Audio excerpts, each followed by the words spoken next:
It was May of 1978, and to make a very long story short, I was introduced to the owner of the famous Record Plant Studios in New York City, and that was Roy Cicala.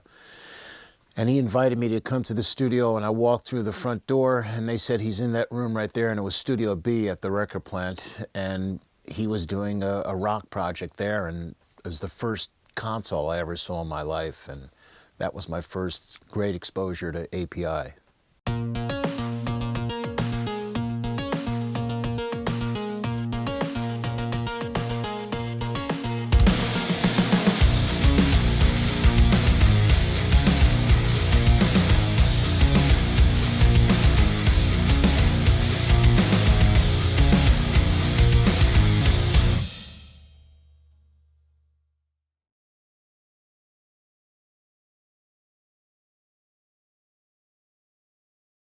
When I first came down here to Nashville to record, I had been at the Record Plant for a number of years, and I was so used to the API sound and just the different modules that I used, the EQs, the compressors even.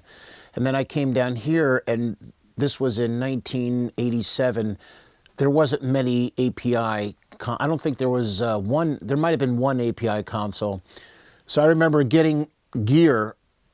I bought 4 API preamps and 4 API EQs, the graphics, and I brought them down here at an early stage, and the first thing I did was Rosanne Cash, and I remember getting my drum sounds through them, and that's what I think propelled my career here in Nashville, was the fact that I brought over like a New York attitude and a New York sound, and that New York sound was API. Believe it or not, you know, everybody's got their famous preamps and their EQs, but something that doesn't get used much is the gate.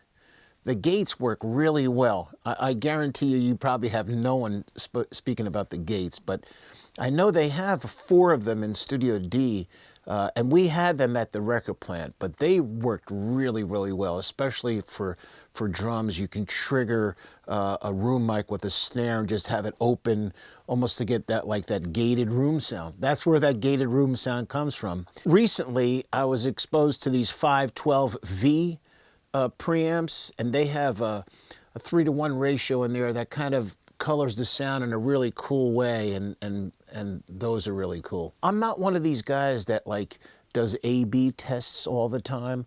I do know that, you know, on a session I've probably had about 4 different types of API preamps, and I don't particularly go for one for a specific sound. I've never heard anything coming through any kind of API preamp that I don't like.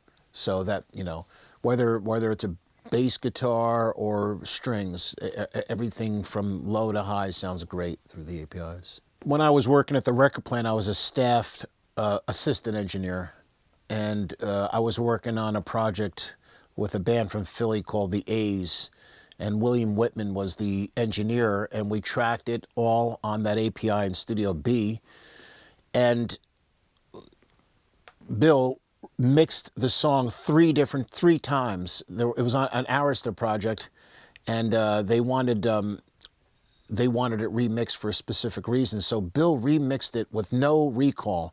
Just he matched the sound by listening to his mix, and since it was all done on that same API, it came back like a recall, and it sounded. All 3 mixes to me sounded great, but the way he did it with so much ease, it was incredible.